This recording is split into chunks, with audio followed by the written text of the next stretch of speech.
Finders Keepers, A True Story in India by Robert Arnett.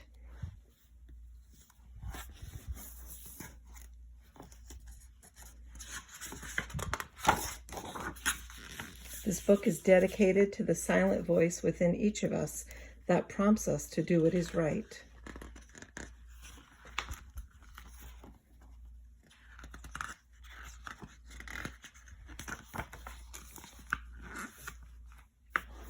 This is a warm welcome. In India, a Toran is hung over a doorway to welcome God and guests.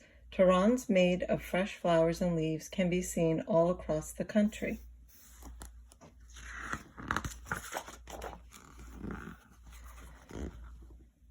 It is hard to look out a window and see the sights of the Indian countryside when every time your bus goes over a bump, you bounce so high off your seat you almost hit your head on the roof. But there I was, bouncing along on my way to Mount Abu, a small town on a mountain in the state of Rajasthan. Some adventurous men and boys who could not get seats inside the bus rode on top with the luggage. There they are. Our bus continued along the winding mountain road. I could see an old fort on top of a steep hill, and its tall, massive walls must have been made difficult to conquer. Throughout history, the people of Rajasthan have been admired for their bravery, sense of humor, honor, loyalty, and love of freedom. Even when invading armies much larger than theirs attacked the cities of Rajasthan, the townspeople would seldom surrender and often would fight to the last man. The women of Rajasthan were equally brave. The stories of their heroic deeds are often painted on walls of homes and palaces. The bus was packed with people and their belongings. Most of the women were dressed in brightly colored saris. Many of the men were wearing traditional clothes and had colorful turbans on their heads. They had full mustaches that curled at each end. The rainbow colors of their clothing gave the inside of the bus a festive look. I was surprised to see that when a man took off his turban, on top of his head in a bag was his lunch. It was several flat pieces of bread called chupatis and a few carrots. I had never seen anyone use a turban and his head as a lunchbox. Though most passengers were strangers to each other, some people shared food. Others passed young children and babies around, perhaps to give the mothers a rest. The children were happy and contented to be entertained by total strangers, even by me. We quickly became a big family traveling together.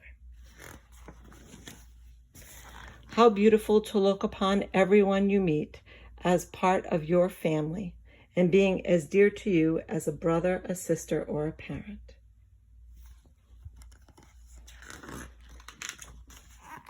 We stopped at a roadside rest stop.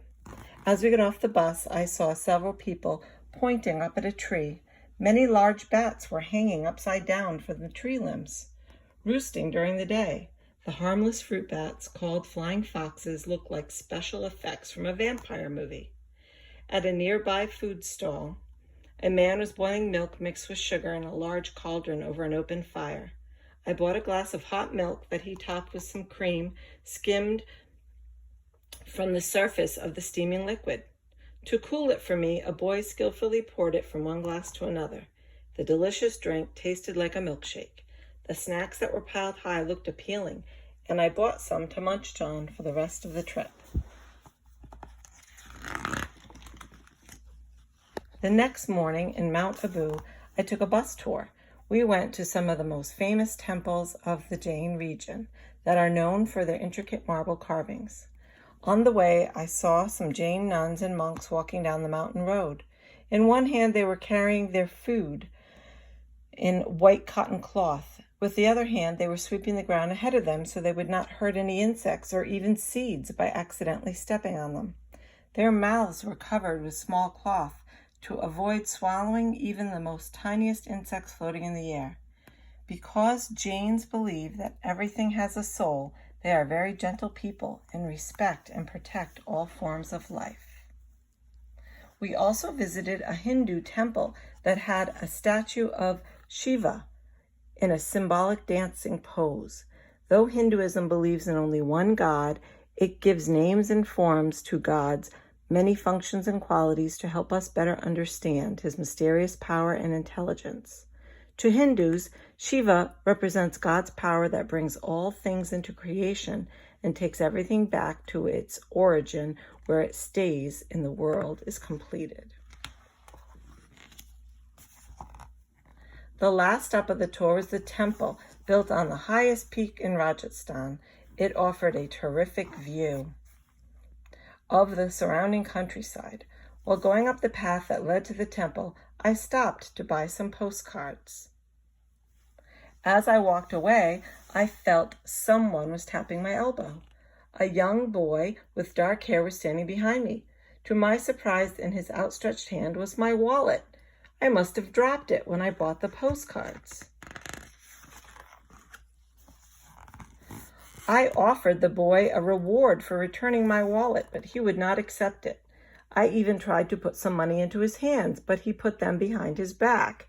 Again, I made an attempt to reward him for his honesty, but he refused. I could not understand why the boy would not take the money.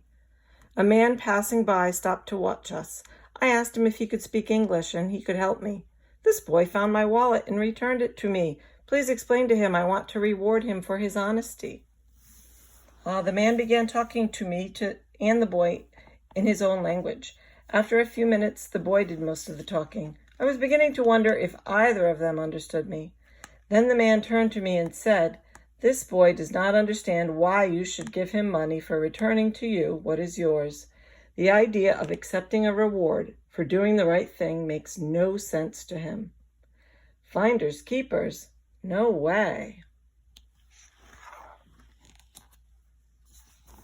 That night I thought of the boy's honesty again. It would have taken him many years to return the amount of money in my wallet, yet he was not tempted to keep it. He listened to his conscience. The dictionary defines conscience as the recognition within us of right and wrong regarding what we do and why we do it. To do what is right in any situation is one of the most important principles of the Indian culture, and is one way to explain their concept of dharma. It means do what you ought to do, not what you want to do. The young boy never considered keeping the wallet for himself. He returned it because it was the right thing to do and not because he hoped to get a reward. To him, his reward was in knowing that he had done what was right, and that was the best reward of all. Now it is time for me to say Namaste. Namaste is how many Indians greet each other instead of saying hello or goodbye. While uttering Namaste, they place fingers and palms of both hands together in front of their chest and slightly bow their head. It is also called a pranam and is a gesture of humility and respect. In the ancient Sanskrit language, to pranam or to say Namaste means the God in me bows to the God in you, or my soul bows to your soul. It expresses the belief that God is present deep within each person, that skin color, race, or religion does not alter the soul image of God within each of us. So if we choose to believe this, how could we be unkind to anyone? So, dear ones, I hope you enjoyed traveling with me to India. I enjoyed traveling with you. Namaste. Life is a journey. Let your inner voice be your guide. Treat all who cross your path with love and kindness. Gallantly reach for the stars. What a beautiful book. And in the back, they have all types of Indian sayings and vocabulary.